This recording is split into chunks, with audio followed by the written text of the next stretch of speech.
নমস্কার বন্ধুরা, ভাগ্যের চোখে চ্যানেলে আপনাদের সকলকে আরও একবার স্বাগত জানাই। আজ আমরা এমন এক বিষয় নিয়ে আলোচনা করতে চলেছি যা আপনার জীবনের মোড় সম্পূর্ণ বদলে দিতে পারে।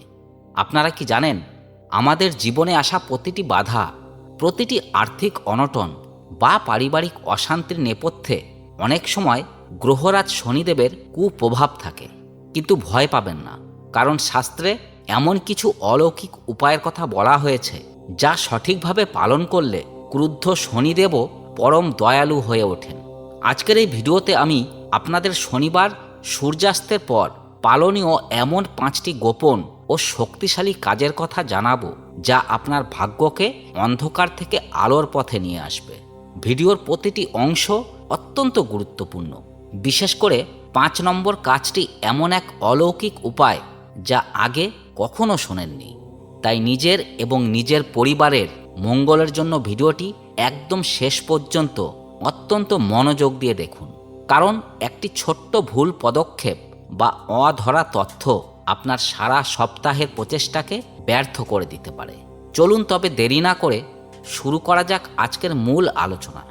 সনাতন ধর্মে শনিদেবকে কর্মফলের দেবতা হিসাবে গণ্য করা হয়।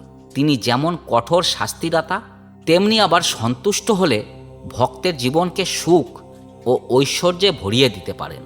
বিশেষ করে শনিবার দিনটি তার আরাধনার জন্য সবথেকে প্রশস্ত।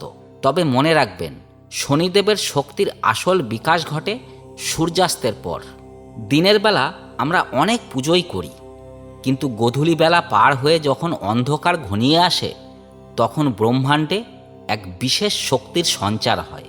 এই সময়ে করা নির্দিষ্ট কিছু কাজ সরাসরি শনিদেবের আশীর্বাদ লাভ করতে সাহায্য করে। আপনি যদি দীর্ঘ সময় ধরে ঋণের জালে জড়িয়ে থাকেন কিংবা বারবার চেষ্টা করেও কর্মক্ষেত্রে সাফল্য পাচ্ছেন না, তবে বুঝবেন আপনার রাশিতে শনিদেবের অবস্থান কিছুটা দুর্বল। এই দুর্বলতাকে কাটিয়ে ওঠার জন্যই আজকের এই 5টি বিশেষ সমাধান। প্রথমেই যে কাজটি নিয়ে আমরা কথা বলবো তা হলো আলোকদান। শনিবার সূর্যাস্তের ঠিক পরেই, অর্থাৎ সূর্যাস্ত হওয়ার পরপরই কোনো প্রাচীন অশ্বত্থ গাছের নিচে গিয়ে একটি সর্ষের তেলের প্রদীপ জ্বালানো অত্যন্ত শুভ বলে মনে করা হয়। তবে এই প্রদীপ জ্বালানোর সময় আপনাকে বিশেষ কিছু নিয়ম মানতে হবে। প্রদীপটি যেন মাটির হয় এবং তাতে যেন সামান্য কালো তিল মিশিয়ে দেওয়া হয়। মনে করা হয় অশ্বত্থ গাছে স্বয়ং ব্রহ্মা, বিষ্ণু ও মহেশ্বর অবস্থান করেন এবং শনিবার দিনটিতে মা লক্ষ্মী ও শনিদেব এখানে বিশেষ কৃপা বর্ষণ করেন। প্রদীপটি জ্বালিয়ে যখন আপনি গাছের চারদিকে 7 বার প্রদক্ষিণ করবেন এবং মনে মনে নিজের সমস্যার কথা শনিদেবকে জানাবেন, তখন আপনার চারপাশের নেতিবাচক শক্তি দূর হতে শুরু করবে। অন্ধকার যেমন আলোর কাছে হার মানে, ঠিক তেমনি আপনার জীবনের অমঙ্গলগুলো এই প্রদীপের শিখায় ভস্মীভূত হয়ে যাবে।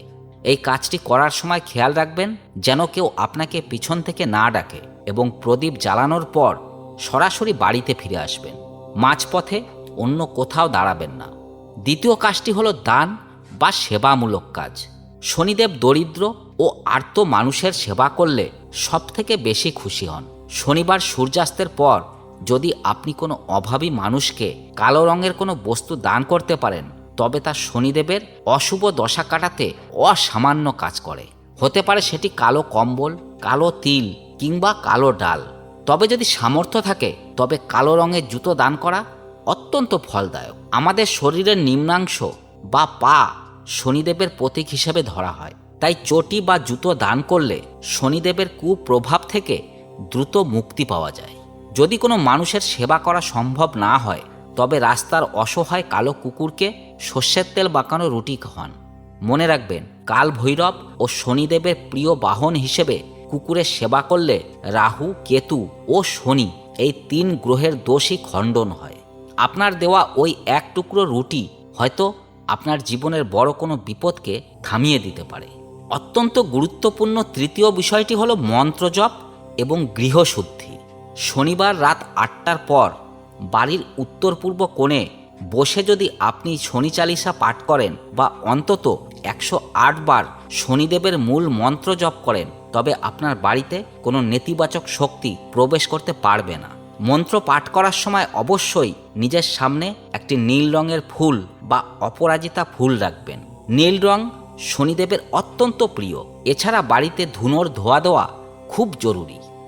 শনিবার সন্ধ্যায় ধুনোর ধোয়া দিলে পরিবেশ শুদ্ধ হয় এবং বাড়ির সদস্যদের মধ্যে যে অকারণ বিবাদ বা মানসিক চাপ থাকে তা দূর হয়ে যায়। অনেক সময় অলক্ষ্মী আমাদের অলক্ষ্যে ঘরে ঢুকে পড়ে এবং আমাদের শ্রীবৃদ্ধি আটকে দেয়। এই ধুনোর পবিত্র গন্ধ সেই অশুভ শক্তিকে ঘর থেকে বিদায় করতে সাহায্য করে। চতুর্থত, শনিবার রাতে আহারের ক্ষেত্রে কিছু বিশেষ নিয়ম মেনে চলা উচিত। শাস্ত্রমতে এই দিন সূর্যাস্তের পর আমিষ খাবার এবং অ্যালকোহল থেকে সম্পূর্ণ দূরে থাকা একান্ত প্রয়োজন।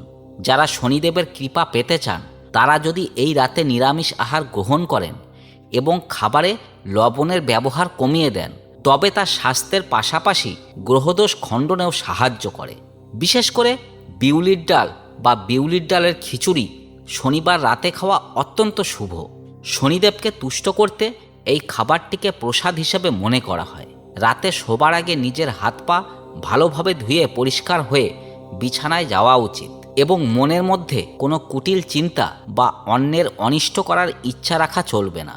শুদ্ধ চিত্তে ঘুমানোর আগে একবার নিজের ইষ্ট দেবতাকে স্মরণ করা উচিত, যাতে আপনার অবচেতন মনেও ইতিবাচক শক্তি প্রবাহিত হয়। পঞ্চম এবং সবথেকে শক্তিশালী কাজটি হলো ধৈর্য এবং কর্মের শুদ্ধিকরণ। এটি কোনো যান্ত্রিক কাজ নয়, বরং এটি আপনার অন্তরের শুদ্ধি। শনিদেব আসলে ন্যায় বিচারের দেবতা। আপনি সারা সপ্তাহ কি কাজ করেছেন এবং আপনার আচরণের দ্বারা কেউ কষ্ট পেয়েছে কিনা শনিবার রাতে তা একবার আত্ম উপলব্ধি করুন। আপনার অধীনস্থ কর্মচারী বা আপনার বাড়িতে যারা কাজ করেন তাদের প্রতি দয়া প্রদর্শন করুন। শনিবার সূর্যাস্তের পর যদি আপনি আপনার বাড়ির পরিচারক বা কোনো শ্রমিককে মিষ্টি মুখ করান অথবা তাদের পাওনা টাকার সাথে অতিরিক্ত কিছু অর্থ দান করেন তবে শনিদেব আপনার ওপর এতটাই সন্তুষ্ট হন যে আপনার অর্থভাগ্যের দ্বার খুলে যায়। মানুষ সেবা আর ন্যায় নিষ্ঠাই হলো শনিদেবের আরাধনার শ্রেষ্ঠ উপায়। যে ব্যক্তি মিথ্যা কথা বলে না এবং কঠোর পরিশ্রম করে শনিদেব তাকে কখনোই ত্যাগ করেন না। বন্ধুরা, এই 5টি কাজ যদি আপনারা অন্তত 5টি শনিবার নিষ্ঠার সাথে পালন করতে পারেন তবে আমি কথা দিচ্ছি আপনারা নিজের চোখে নিজের জীবনের পরিবর্তন দেখতে পাবেন। ভাগ্যের চোখে সব সময় চেষ্টা করে আপনাদের এমন কিছু দিশা দেখাতে যা বৈজ্ঞানিক এবং আধ্যাত্মিক দিক থেকে শক্তিশালী। মনে রাখবেন, ভাগ্য আকাশ থেকে পড়ে না, ভাগ্য তৈরি হয় আমাদের কাজের মাধ্যমে। শনিদেব আসলে আমাদের গুরু। তিনি আমাদের ভুলগুলো শুধরে দিয়ে সঠিক পথে চালিত করেন। তাই তাকে ভয় না পেয়ে ভক্তি করুন। আজকের এই আলোচনা যদি আপনাদের সামান্যতম উপকারে আসে তবেই আমাদের পরিশ্রম সার্থক হবে। এই ভিডিওটি আপনার প্রিয়জনদের সাথে শেয়ার করুন যাতে তারাও এই বিশেষ নিয়মগুলো জেনে নিজেদের জীবন সুন্দর করতে পারে। পরবর্তী ভিডিওতে আমরা আরও এমন কিছু রহস্যময় বিষয় নিয়ে হাজির হব। ততক্ষণ সকলে ভালো থাকুন, সুস্থ থাকুন এবং সদা সর্বদা ধর্মের পথে থাকুন। জয় শনিদেব।